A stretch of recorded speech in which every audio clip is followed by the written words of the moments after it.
When we talk about the United States and the United Kingdom, we imagine two nations separated by an ocean but connected by language, culture, and history. But when it comes to life insurance, the mindset of people in these two countries could not be more different. In understanding these differences reveals something deeper: how each country approaches family, money, and financial responsibility. In the United States, life insurance is woven deeply into the culture of personal responsibility.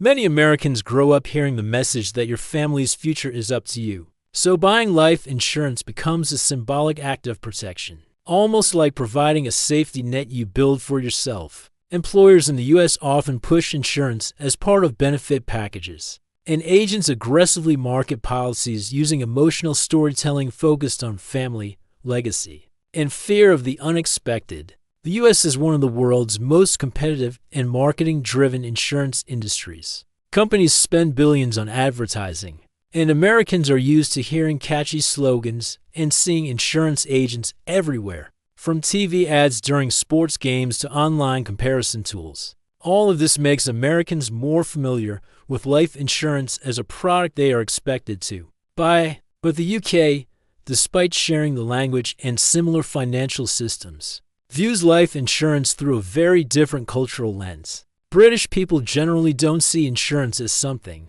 that must be purchased early in life. Instead, they often approach it as a practical decision tied to a major event, usually buying a home or starting a family. Many Brits don't buy life insurance in their 20s or even early 30s. They wait until a mortgage advisor or bank suggests it. In fact, banks play a huge role in guiding people toward insurance in the UK, whereas in the US, it's the independent agents and big insurance companies that drive things. The UK consumer mindset tends to be more reserved. People don't like being aggressively sold to, so pushy sales tactics often backfire. Instead, UK buyers respond better to calm, fact-based communication rather than emotional pressure. Another big cultural difference is how each country views government support. Americans know that if something goes wrong financially, the government won't always step in. That mindset creates a culture of self-reliance, where life insurance is a tool to protect the family against financial risk. Meanwhile, people in the UK often assume that government programs will provide some level of support for surviving family members, reducing the urgency to buy insurance. This doesn't mean the UK system is more secure, it simply shows how expectations shape behavior.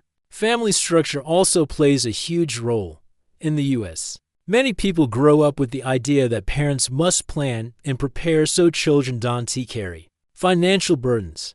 Life insurance is tied to the concept of being a responsible provider. But in the UK, the mindset is more conservative. Families don't think as much about long-term financial legacy and more about covering immediate needs like the mortgage or final expenses. Americans often think about maximizing coverage and protecting future income.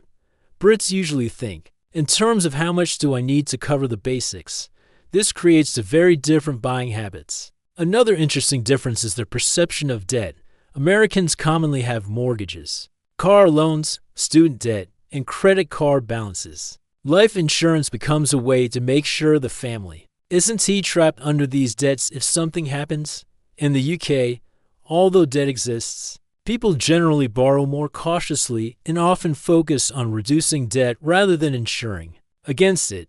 This is why mortgage life insurance is extremely popular in the UK. It covers one specific financial risk rather than income or long-term security. Let's also talk about income replacement. In the US, income replacement is the core of most life insurance plans because it aligns with the American idea of providing for the family long-term. But in the UK, income replacement policies exist. Yet many people prefer simple term insurance linked to major loans or basic family protection. British consumers often value simplicity and dislike complicated financial products, whereas Americans sometimes seek policies with investment components, cash value, and long-term growth possibilities. One more major difference is trust. In the US, people are comfortable dealing with insurance agents and brokers because they are used to financial products being marketed heavily. But in the UK, People tend to place more trust in financial advisors, banks, or independent comparison websites. British buyers want to see unbiased information before making a decision. This difference in trust channels shapes the entire customer journey. So when we compare the US and the UK, the contrast is clear. In America, life insurance is emotional, aggressive, legacy-focused, and deeply tied to personal responsibility. In Britain, it is practical, quieter, simpler, and seen as a financial tool for specific life stages. Same language, different mindset, and these differences show us that life insurance is more than a financial product. It's a reflection of how each culture views family, money, and the future. And that is what makes the global world of insurance so fascinating. Every country has a story. Every culture has a reason for the choices people make. And understanding these differences helps us understand not just insurance, but people.